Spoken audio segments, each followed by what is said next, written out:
Oh, good old coffee. Good old Stater Brothers House Blend. Yep. I'm sure you can guess what that is, huh? 2, 3, 4, 5. Yeah. 2 more than I wanted to drink last night. Good morning. I just woke up and I always leave my empties sitting on the table right next to where I like to sit down and drink. And I had, well, first of all, let me explain this a little better. These Montuckies, these are pints, okay, and they're 8%. There's 2 of those. These are 12s. There's 2 of those.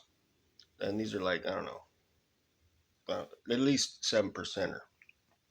And this is a big 8% or something like that.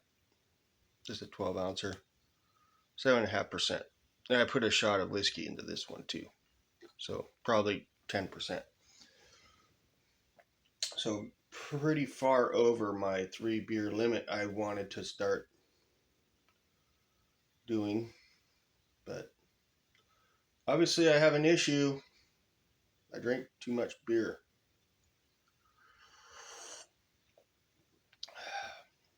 And it's nobody's fault but mine. But I don't have a hangover, so that's nice. My buddy, my best friend, wanted to go out last night. Every time I go out with him, I end up getting hammered. And I have to go to work today, so I'm kind of glad that I called it off. I called him and told him I was just too tired, which I was. I was too tired to go out. And I knew that if I did go out with my bro, that I would drink probably more than I drank right there, because he's a very generous bro, and he likes to spend his money, and he likes to spend his money on his friends. So I'm kind of glad I didn't go out last night, but at the same time I feel guilty because he is my best friend and I do need to spend time with him. But I was just so tired yesterday that I knew if I went out I wouldn't be like on my game. And usually when I go out and I'm with my bro, he likes it. It's a lot better when I'm on my game, because I don't know. It's not as fun going out when you're feeling tired. So I owe him one. We're gonna go me and him are gonna go see a concert next Saturday. A band called Creator, and then the opening act is a band called Sepultura. It should be a really good show. It's a hard rock show, to put it just in layman's term, but it's actually a speed thrash death metal show. It's going to be phenomenal. I know because I've seen both bands before, and they're both world class acts. And I'm pretty excited because he's never seen them, so he's going to be blown away. But it is going to be on a work night, so I'm going to be hungover, I'm sure, whether I drink or not. So yeah, we got a month and 3 days of the recovery. It's going well. I'm happy. I'm happy, happy, happy, happy. As a happy guy. Just really, I need to get this over drinking beer situation handled. It's kind of tough, actually. It's a little, I keep saying it, I know, but the beers taste freaking good. That doesn't help. Especially this one. This one kind of kills 2 birds with 1 stone. except you don't get stoned from it. But it sure tastes like a really good IPA and weed, marijuana. So that was pretty fun. And this one's like chocolate with a shot of bourbon in it. It's so good. And the Montuckies, those are just straight good old fashioned good beer. So just checking in. I'm doing good. Gotta get that beer checked under control. Keep that down to 3 12-ounce beers. That's the mission. I'll get it. It's gonna take a minute. I'm gonna have to get stronger on it. At least 3 beers on a work night. Okay. Saturdays, my weekends, different story. But I still should kind of keep it in check then, because I should spend my weekends productively, not nursing hangover. Um, Recovery wise, gaining weight like crazy. Um, yeah, pretty much. I'd say for the most part,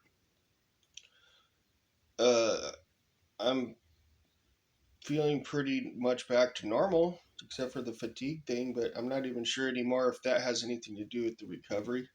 It's just missing that boost. Maybe it'll never go away. Maybe I'll always miss that boost, because once an addict, always an addict, pretty much. You know, once you're a race car and you get used to that meth kit, get it? And then you take the meth kit away, then you're a race car with no boost for the rest of your life.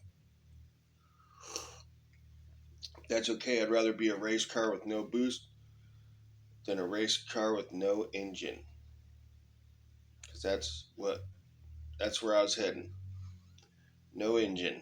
That means you ain't got nothing. You ain't got no motor. You ain't got nothing. You lose everything.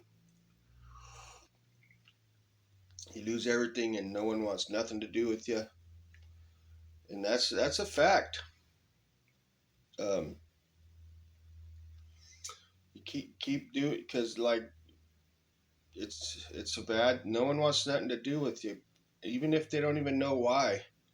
They just that's how nature is, I guess. When you're into some kind of a drug,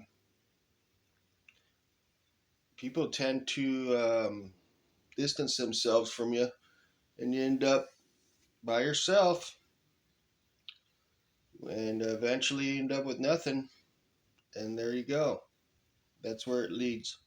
In most cases, I'd say. Some it takes longer, some it doesn't take long at all.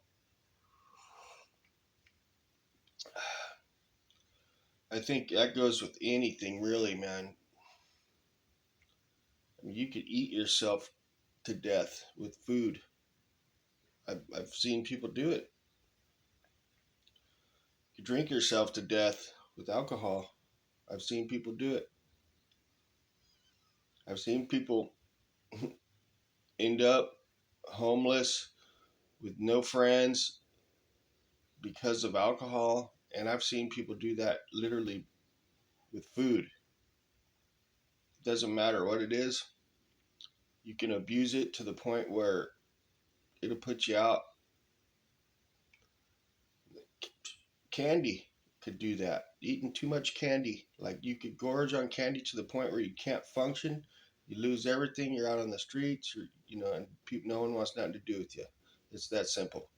So addiction is addiction, regardless of what it is. Um, it's just control issue. It needs to be everything. Everything is an addiction if you have no control. Okay, it's that simple, pretty much. Ralph. So that was a nice coffee burp. Sorry. Air bubble action. Even coffee, man. Like, I mean, it'd take a lot, a lot of coffee, but you know what I'm saying. I'm preaching now. So, anyways, just checking in. Just waking up, slogging the coffee action down here. 1 cup. Appreciate everybody's continued support. And have a great day. Catch you later.